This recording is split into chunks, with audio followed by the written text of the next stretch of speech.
Hey guys, welcome back to Entre Hermanas. This is Brenda. And Cece. And we wanted to say Merry Christmas, Happy New Year. Merry Christmas, Happy New Year. And tell us, you guys, like, how did your Christmas go? This Christmas for us, honestly, Was an eye-opener in a way. We learned as parents, I guess you can say. It was a big buzzkill for us. Why? Because I guess we're learning to comprehend how our kids are currently. They ungrateful. What she's trying to say is that these little kids, like, I told her, I was like, hey sister, it's mostly about the wrapping, and I think she ignored that, okay? And so she went all out for her kids and whatever, and they just I was emotional, okay? Like, I was feeling like upset because I wasn't gonna be able to get Christmas, and here I got a little bit of help, and I went to the store and I was like, oh, my kids is gonna like this big gift. So what does Brenda do? She buys it, and my kids were like, oh, thank you. Next. And they really like unwrapped it and just kept like, they didn't even look at them. I feel like they didn't even look at the toys. yeah. They straight up just went like, oh, thank you, and just threw it to the side. And when I saw that, I was like, oh, hell no. I was like, I climbed a shelf for you to get that specific toy that I knew she would love. Thank you.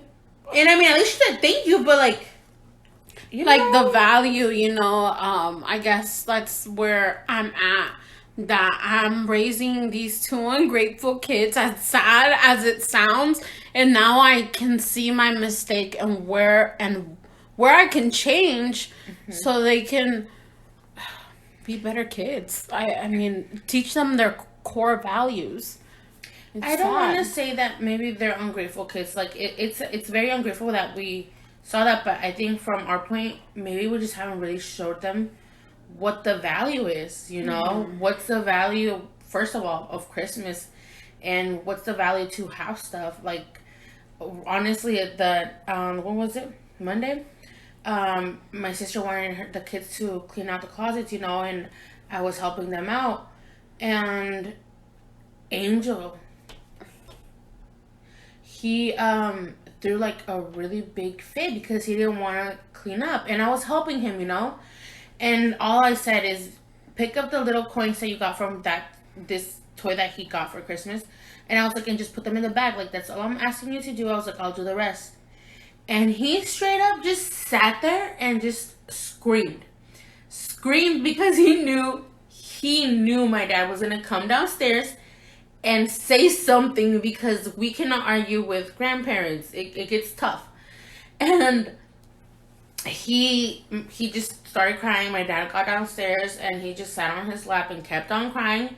So I'm like, okay, you know what? I was like, apparently what we're telling you, what we're doing is not working. That discipline mode is just not working.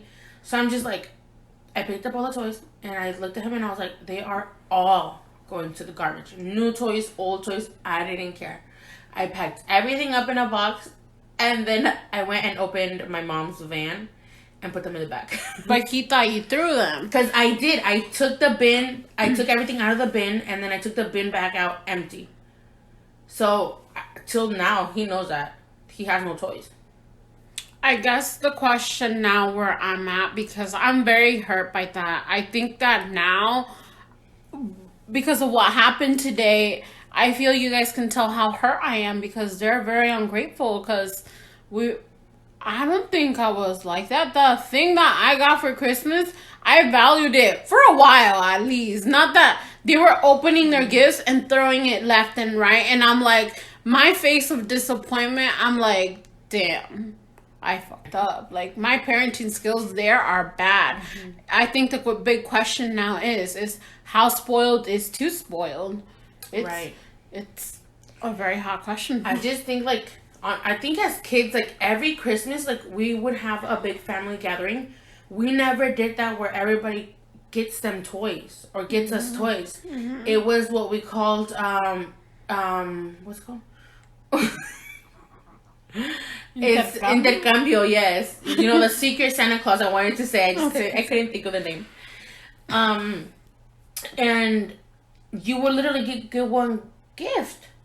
And that's why I think we valued it so much, because it was usually one box, and maybe from our parents as well.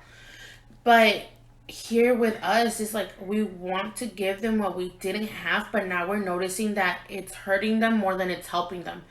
Because now they have a bunch of gifts to open. Yeah. So it doesn't matter what they got the first, second toy. They know that I got 4 more coming, because everybody wants to give the kids some toys. Or they didn't get everything that was on that list. Oh my God, yes. I'm like, dude, like, I heard her say that.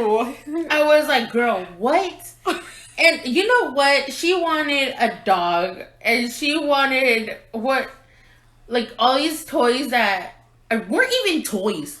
And I'm just like, okay, no, definitely not, girl. Like, you're crazy. No. But at the same time, you know, like, for us, it was like, get what you get and you don't throw a fit, because nobody went around asking you what kind of doll you wanted or what specific diaper thingy looking you wanted, you know. And I think that, as I remember when I was younger, I saw the struggle. I saw how my dad would struggle, my mom, like, making ends meet. So we were more grateful about what we had, because you could see it. You could see the struggle, and it's not funny. It's very infuriating, though. Yeah, and I did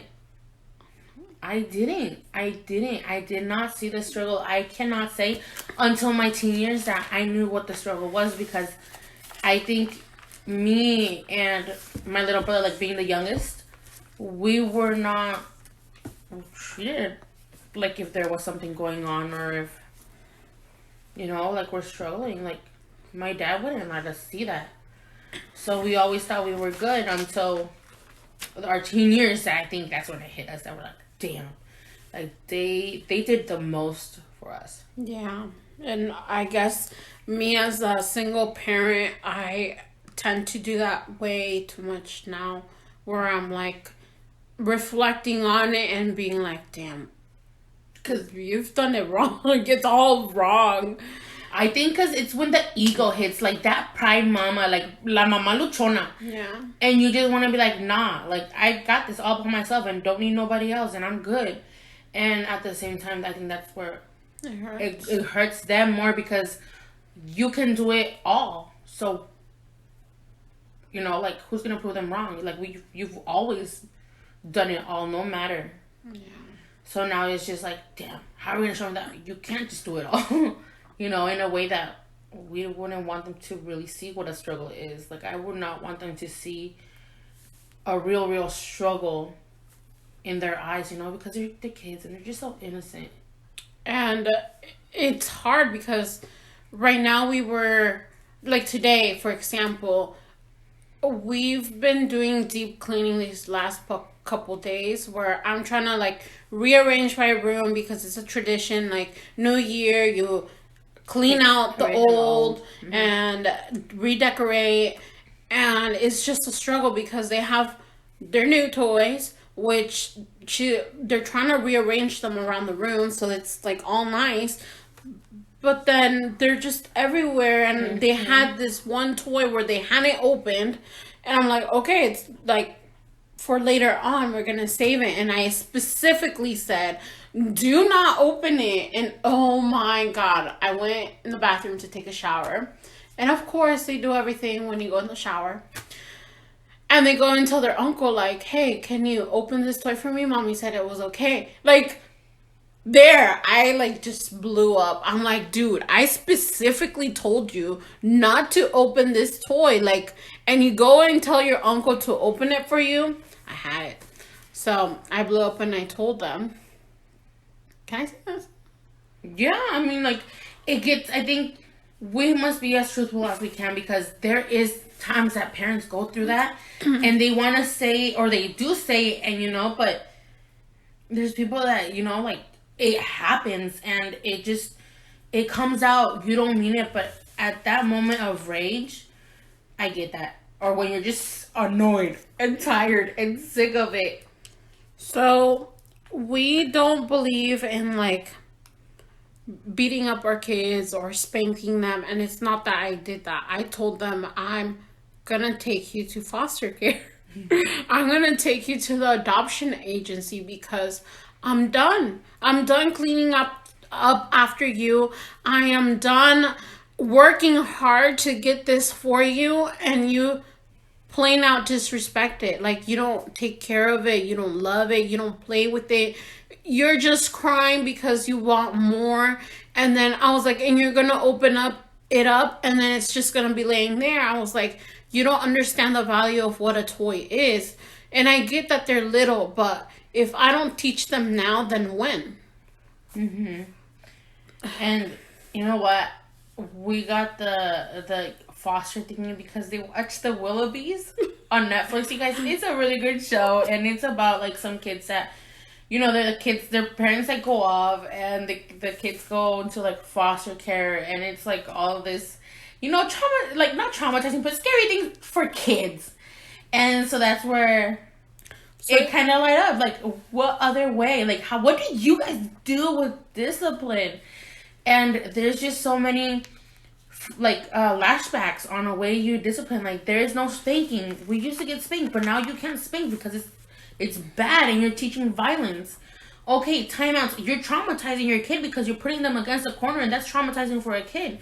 And then we used to think about foster, but now we're traumatizing them by abandonment. Like, it's just so many red flags. Like, what do you guys do? Is it just... There's no handbook. There is no handbook, and we just don't want them to be hurt, but we need to discipline. We just don't know how. And, you know, like, for me, and I'm sure a lot of you can relate, but I can't sit at home and wait for someone to provide for me. I have to get up and do what I have to do. And, like, today, I have to go to work. I'm just gonna grab the kids. I'm gonna take them. I'm gonna to say that I'm gonna take them to foster care and drop them off at my sister's because I have to go and do my stuff. And I'm like, it's hard. It is exhausting. It's draining because you can't be the happy parent and you have to be the ogre. I think that's something that my mom taught us, that there's the parent, the bad parent, and then there's the good parent. Yeah. And she's always said that we have to balance it out between me and her. And we say like that because we've always been honestly raising the kids together.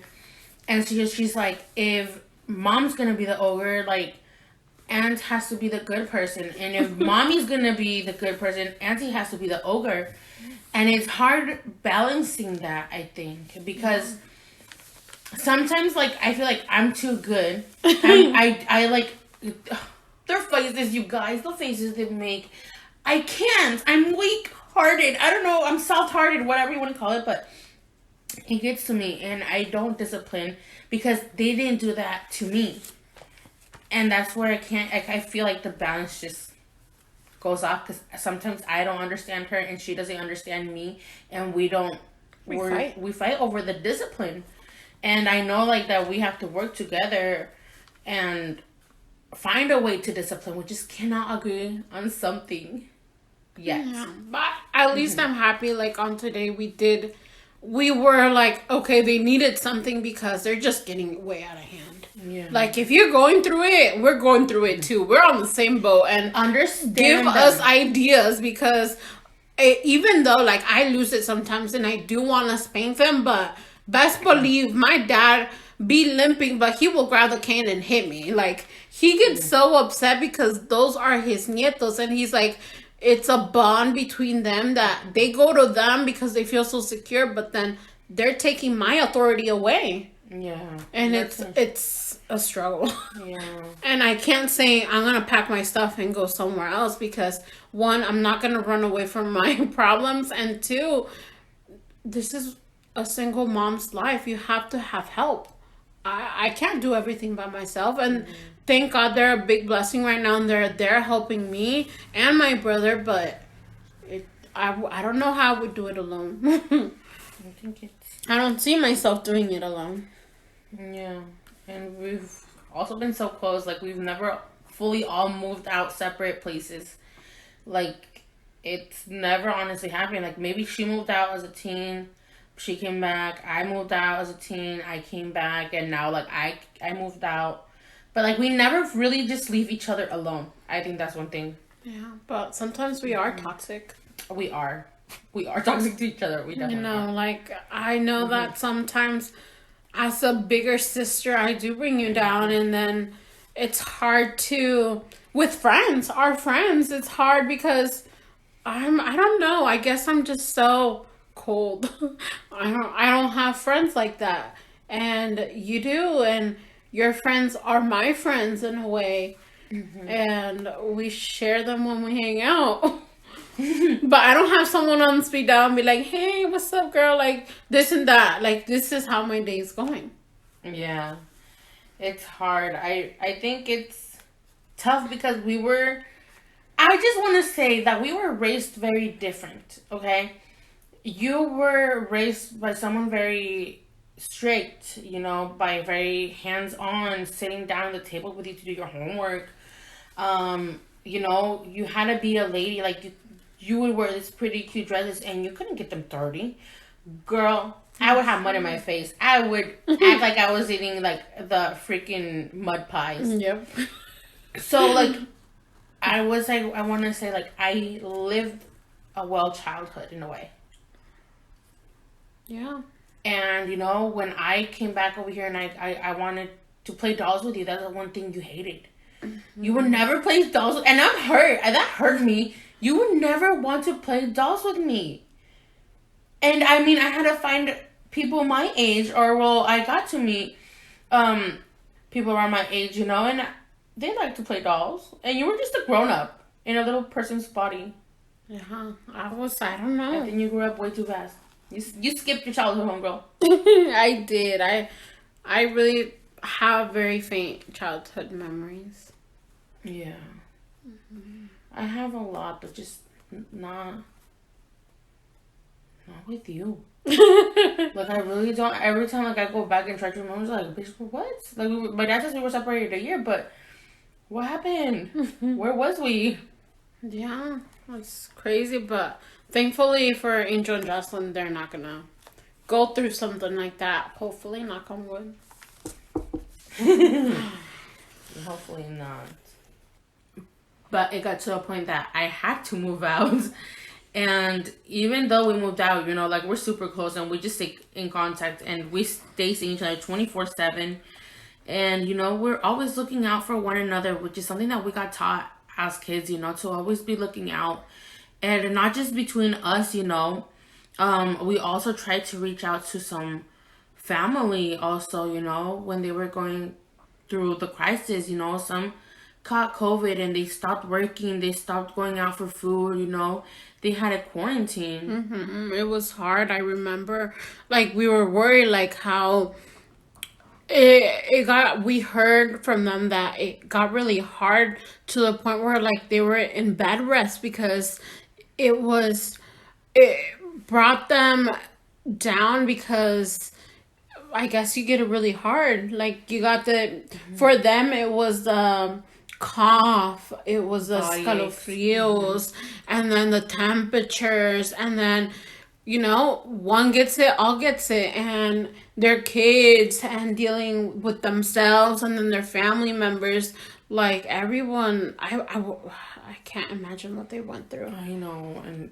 we tried to help as much as we could. And if we can in any way, you know, because it's not just economically. Sometimes it's like they're exposed. They can't leave their house. So if we can do an errand for you, best believe we're going to do it, because that's how we were taught. Like, you always got to be giving a helping hand. And, you know, hay que dar sin ver a quién. And we always got to be a team and help each other out. Yeah, for sure. Yeah, just, you know, let us know what we can do. Just anything that we could do. Just a phone call away. Yeah, but it's crazy. And we've actually been getting some feedback, and we got a listener that she wants some juice. She wants to know. She's like, nah, juice. y'all got some juice and y'all gotta let it out. So we're gonna squeeze that lemon. We're squeezing our lemons. We're spilling the tea. And honestly, it's when I saw these questions, I was like, oh, girl, like, oh. She does know us, and she knows these are hot topics for us. Like, we just kind of have different views. I think as friends, it's just crazy because hash it out. Okay, so here is the question. She says, my question is, how do you guys deal with each other's friends? Do you just have common friends? Or your friends are your friends and her friends are her friends? What you think? What's your answer? And she wants the honest answer. She wants the real thing. Well, I think everyone knows the answer to that. Your friends are my friends, and my friends are your friends. It's just we're not close to that. Like, I'm not really close to your friends. Like, I'm gonna be calling them, messaging them. I don't know. I just don't feel like I have that very strong connection like you. Like, I'll hear you with your friend like 24/7, and I really don't have a friend like that except you.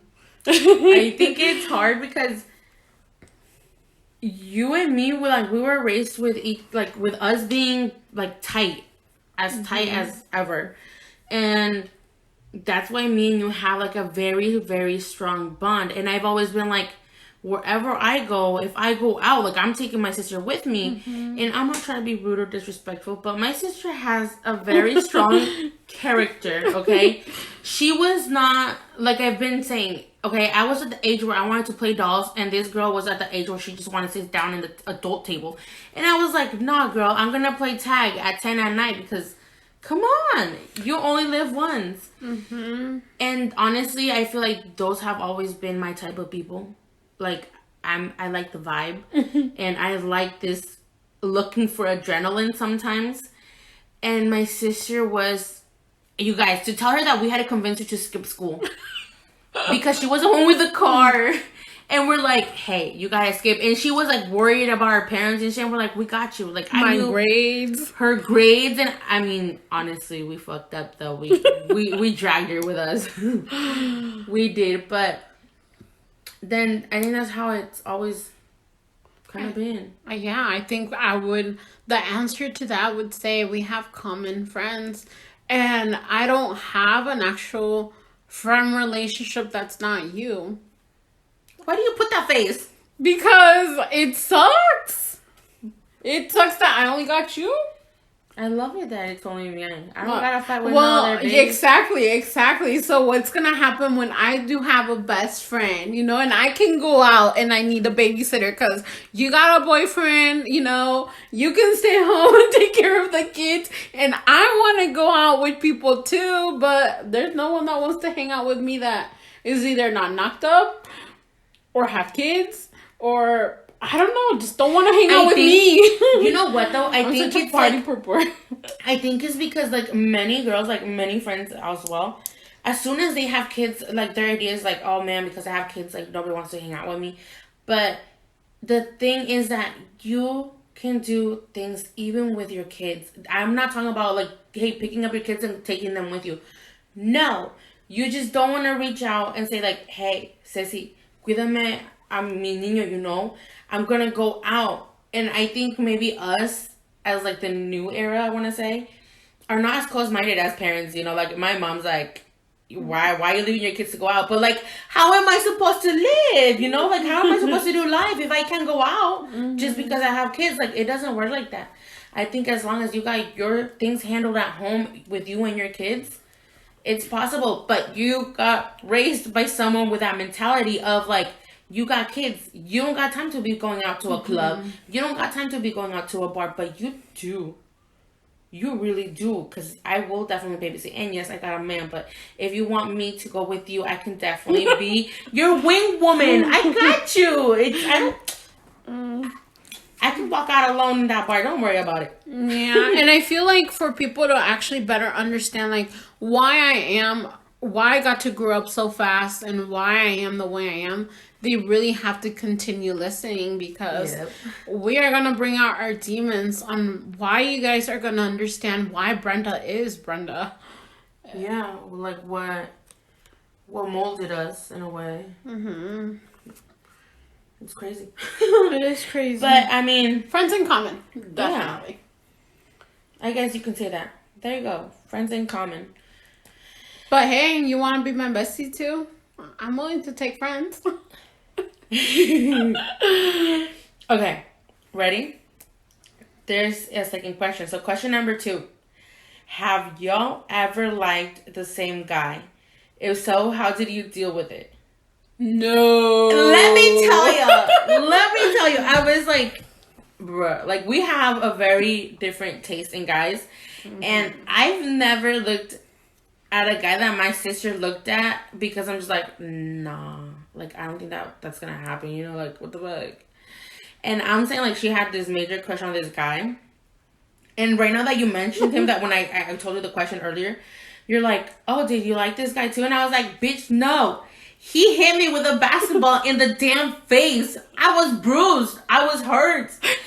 And I was like, oh, damn, sorry. And I'm just like, no. And this girl runs up to me and she's like, she's okay. She's okay. Like, I'm not okay. I was not okay. I was suffering. And I was like, no, dude. And I was like, your taste in men are just not mine. Like, definitely not mine. No. No. You have a complete different taste, too. What's my taste? Why are you laughing? Because you mentioned that kid, and I was like, he looks like 𝙎𝙋𝙊𝙄. There was this kid. I don't think he will ever hear this. So I'm gonna go ahead and say some names. There was this kid named Kenta. He was from like my 3rd grade, and I loved him.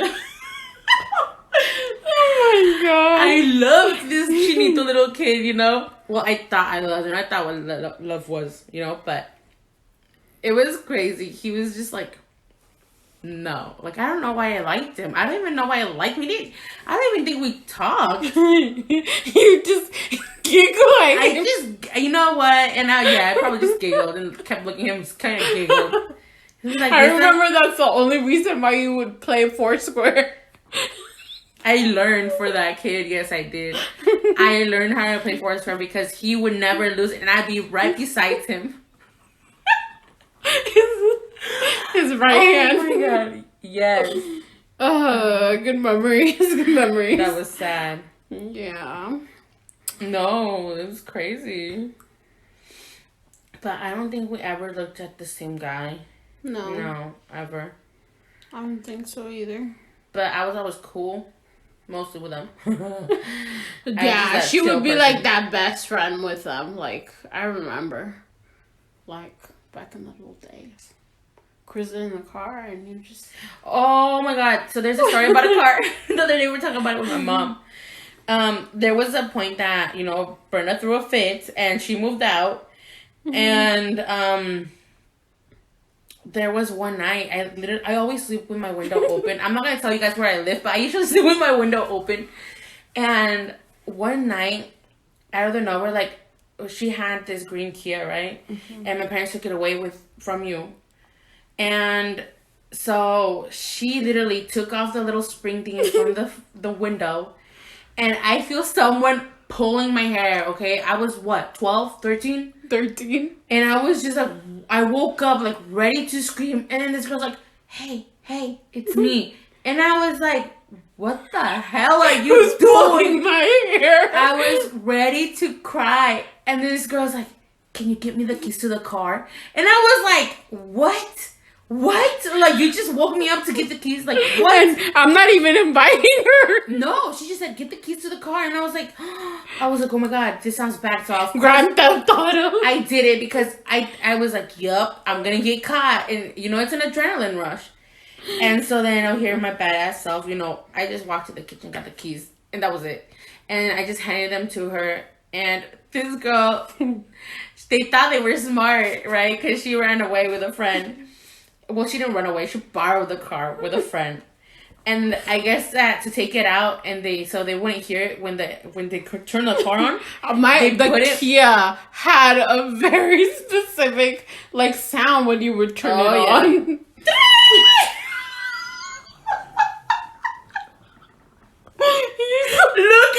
Look at. I'm sorry, baby.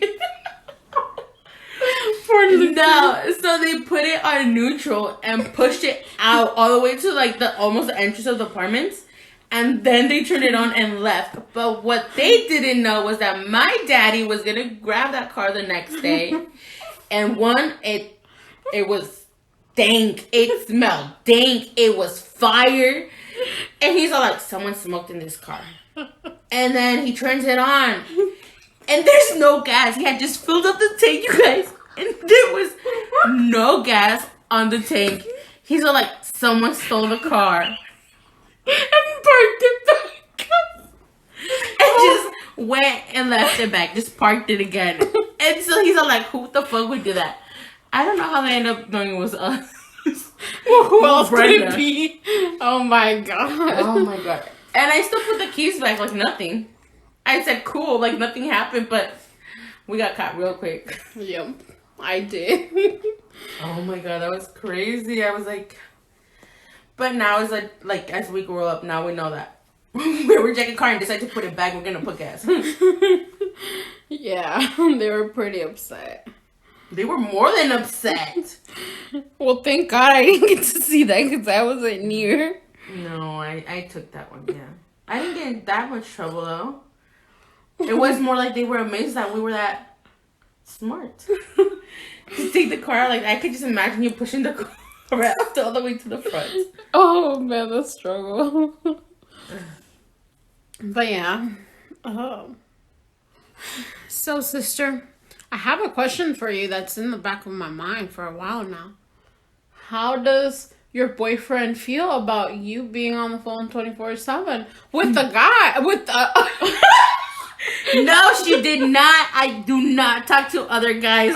What is wrong with you? Well, I was gonna say is that if my mom sees me on the phone, she'll think I'm talking to a guy. Literally, that's what y'all think. I'm probably being all silly over here with the guy. I'm like, no, I got nothing to hide. Look on my phone. Well, how does he feel? My man, I mean, he has to be okay with it. There's no questions asked. I think he's not jelly about it. I know he's jelly, because I mean, I know you don't do that around me. No, I put my phone down real quick. But I'm not jealous. I think I'm hurt that I don't have a bond like that you have. I wish I would have that with someone, and I don't. And now that I have time to sit down and be, I guess, lonely, I don't have anyone. And before I would just be go, go, go. I never have time. It is like that, truly. But I don't know. I've always, I don't know how to. I don't know. It's just I don't know. I don't know. That's a lot of I don't knows. I'll make you drink a shot by every I don't knows you give me. No, it's just I don't know how to describe it. I just feel it has to do a lot with our personalities. But yet again, I've met people with a personality tough like yours, and I've been able to cope. I think this is why me and you cope so well. But then there's people that, I'm sorry, sister, but there's people out there that just don't have to take your shit. And I take it because I love you. Yeah. And we're sisters. And I think that's why this bond is stronger, because I take it. And you're making me sound like I'm a complete ogre. You're not an ogre. It's just you have a very grown mindset. So exactly, we're grown-ups. How old are you? None of your business, okay? I'm 27 and I'm a grown-ass woman on my good 2 feet. I do think like that. I have to be a grown-up. I have 2 kids. I think I've always said I have a very childish mentality. I don't have kids, so I haven't had that grow up, you know, because I can be kids. I have kids, but I'm kids with my kids. Yes, you are. And I love that. And I'm sorry, but a lot of people say they love that about me too. Yes. You know that I have a very childish personality, and I do not. No, it's true. I do not act like a grown-up. I don't like to sit down and separate my bills. I don't like to do that. I don't think cleaning out my closet is fun. I don't like to put my paperwork by order, and maybe that's not okay, but I don't like that shit. And I'm sorry, but I think the girl I call my best friend out there probably doesn't do that shit either, and I'm sure of that. Okay, calling you out. I want to see your papers. I want to see how you file them. I'll show you mine. Yours are. Well, she organized my papers to tell y'all. My bin is organized because of her. And she's like, oh yeah, it's in this tab. And I'm just like, girl, what? And I'm thankful I got someone like that by my side, because it's not all reckless, you know? And sometimes that is what drove me. And that's why I would call people my best friends, because I lived that reckless life with them. And we got to struggle. But why did we struggle? Because there was nobody there to say no. And we're always like, yes, of course, yes. But then I have you that you're like, no, you need to straighten up. You need to get your shit together. And roughly but surely, I learned. Yeah, I think we all did, because I was at the point that I was like that too. And I had to learn my lesson. Oh my God, yes. We literally were hanging out with some cholos. You guys, okay, I'm going to tell that story. Yes, I am. We would hang out with these cholos, okay, and these cholos jumped on top of our car, and Brenda's car, and they dented the top of the car, and we didn't know what to tell my dad. We were trying to hit it with the broom to see if like se salía. No, they started kicking it, remember, like, to see if they could make the dent go off, and I'm just like, bro, why are we doing this? But we would be out there, like, we would skip school and we'd be there. And they had like the cutest little dogs, and I mean, if you are 420 friendly, you know. And yes, but it was the kick-it spot, and they literally had a room that they painted all black. So then they would have like these really cool lights, and it was just the kick-it spot. Yep, we would all be there. Oh, it's crazy. But I was so much the grown-up that I would be hanging out with you guys, and I would just be chaperoning.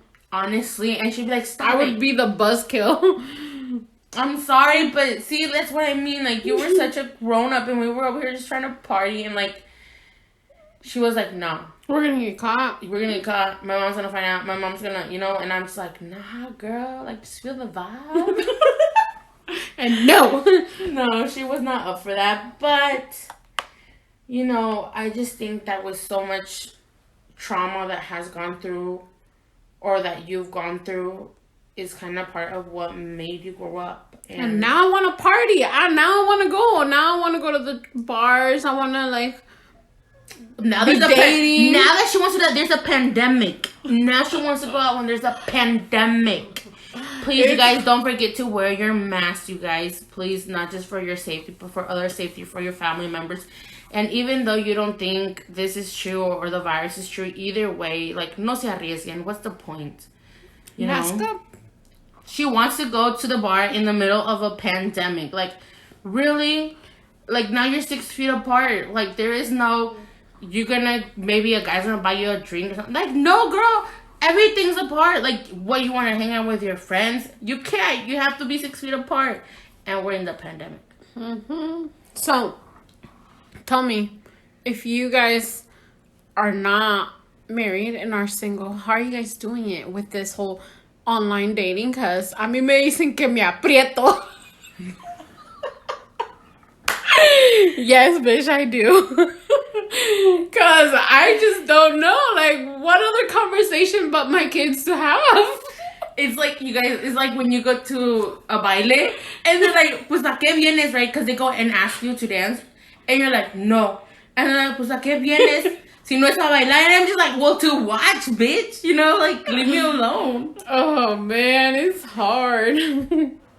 Yeah, so please, you guys, you know, let us know what you're doing. Help us sister out. Let me know. Give me tips. I suck. And she's not just looking for boyfriends. She's looking for her friends.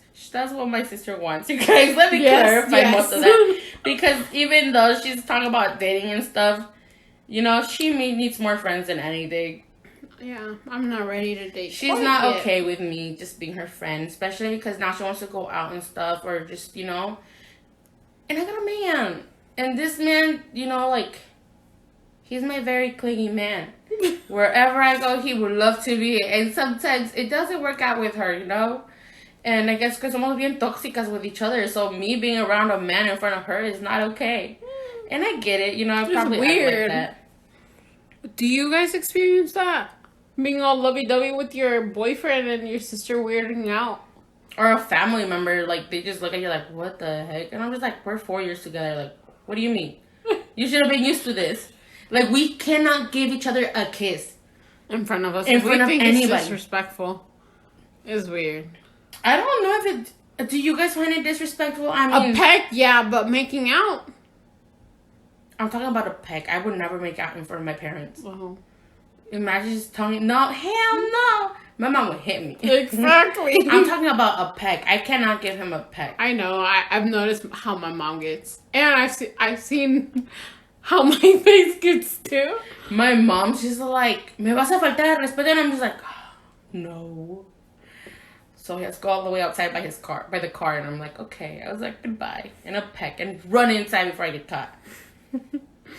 Yep. It's crazy. But, bro, and talking about being toxic, the other day I went to Burger King, the one here on Evergreen Way. If you are from Everett, you're going to know which one I'm talking about. It's the one they put up, new one. So my brother went, and he went and got Burger King, you know, and we asked for a 20-piece nugget for the kids.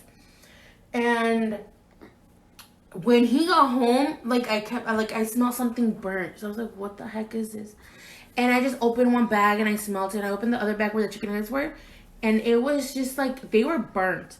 And I took a bite out of one. I was like, are they good? I don't know why. I took a bite. I wanted to see if they were burnt, and then they tasted as burnt. So I repacked my little baggie. I grabbed my receipt, drove my ass to Burger King, and I'm just like, they got this long line. So I probably waited there for about 10 minutes.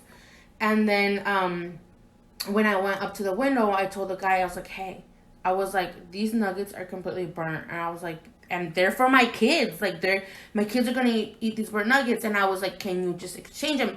I wasn't even being rude. And he's all like, oh, yeah, for sure. He's like, I can exchange them. And he came back with a bag, and there was a 10-piece. And I'm just like, was he a manager? He was manager. He was a manager. So then I was like, no, I was like, it was a 20-piece. And like, I showed him the bag and the baggies of the nuggets to show him that it was a 20-piece. I was in line. And so he's like, okay, he gave them back. He wrapped them up, like wrapped them, so then I couldn't, you know, like I probably wasn't going to open the bag. I don't know if he thought that, but that's what I think he thought. And so then he's all like, I was opening and he was like, oh, he's like, they probably smell the same. He's like, but I didn't let them cook as much. Wow. So then I looked at him and I was like, I'm sorry. He's all like, yeah, he's like, they probably smell the same. He's like, but I didn't cook them as much. And I was like, he said this twice and I didn't hear that wrong.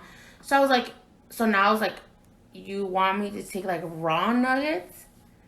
He's all like, I'm just trying to say that it's still gonna smell like that. And I was like, well, why don't you change the oils? I was like, probably that's what's going on. He's all like, all my fryers are done except one, and that's the one we're using for everything. And when he said that, I'm just like, so you're serving burnt food out, or maybe like not the inside is burnt, but it's still like burnt oil, and it's bad, you know, it can harm you. And he's all like, well, he's like, it's been a busy day. He's like, and I don't have time to be changing it. So I was like, oh no, you know, like what the heck? And I'm not the type to make scenes or anything like that. But I was driving away right to get back out. But then I parked next to the line for the drive-thru was huge. And I'm just like, their fryers do not work. God. They're cooking with burnt oil. It's all burnt food. And I was like literally screaming to all the cars. And then it just like all the cars just dispersed. They left. And I was like, either way, like, they were still going to serve the people like that. They were still taking orders. And they were still serving people like that. So I was like, I called corporate. I became a Karen. I don't care. Like, I think someone harming another person on purpose, because that is harming another person on purpose, I think it's messed up. And I'm just like, it doesn't cost you nothing to turn off your fryers and close down the restaurant for health issues, right? Health department, I think, would have done that. And just get new oil going. Is that hard? You worked in the fast food industry. Like, is that hard to do? No, I mean, you can use a different fryer. And if you just can't serve that, well, we don't have any frying products right now. You're cooking meat in a grill. And they offered that option, right? No, I told him. I was like, because everybody else was eating and they all asked for the burger that obviously the meat has to be, like, grilled. So then, like, the beef patties, that's what I'm saying. I told him, you know, like, I'm not gonna have my kids just sit there and watch them eat. Like, hey, can I at least get a cheeseburger? A plain cheeseburger, no cheese, no nothing. Just the meat and the bun. I specifically said that as well. And they still gave me the cheeseburger, and I'm just like, at that I didn't check both of them. I opened one up, and I was like, oh, Angels, right? Because I asked for one regular and one with nothing. And so then I got home, and the damn burger had cheese. And I peeled it off before Jasmine saw it. And I looked at them, and I was like, she won't notice. I was like, she won't get mad. But either way, you know, like, I was pissed. I don't know what's going around that block, because I also stopped by the Bank of America right there by, that's near that Burger King, and it's just... An Burger. I was like, man, damn, it's a bummer because it's closed down. Like, we knew that for a while, but the ATM still work, and I needed to take out money. And then the other Bank of America is like a mile, too? Not that far. But it goes the opposite way of the way you were trying to go. Yes, there you go. And I'm like, And then the next one's like Silver Lake. Yeah, so I don't know what's going on with that block, but they're having issues. Yeah, it's just, I don't know. But that happened, and I was pretty upset. I was like, hopefully they call me back. And I was like, it wasn't even calling me back. It was just like, get a hold of the owners, because it's a franchise. And I'm just like, and you know, get it fixed. Like, you're literally serving people burnt food. Mm-hmm. That's like messed up. That's so many red flags. Like, it's crazy. It's crazy. And guys, I think this is all we have time for. But once again, be mindful. Wear your mask. You guys want to send us questions, want to speak to us. If you want to share a story, like, just let us know, you know. You can definitely send it to our Facebook page. If you don't want to send it through the Facebook, you can do it through our email. It's entrehermanaspodcast2020@gmail.com. And let us know. We're also on Instagram. And, you know, just tell us. You want to share a story, you just want to make it private, you want an opinion of what's going on and from us, and just let us know. Yeah, and don't forget to check out our YouTube channel too. We have our recordings there. So. Our first and second episode are now up. We were able to get that going. And our third episode as well is going to be on every Friday. YouTube, Podbean, and Spotify. Yeah, so let us know. Don't forget to tune in, guys. And this is Entre Hermanas.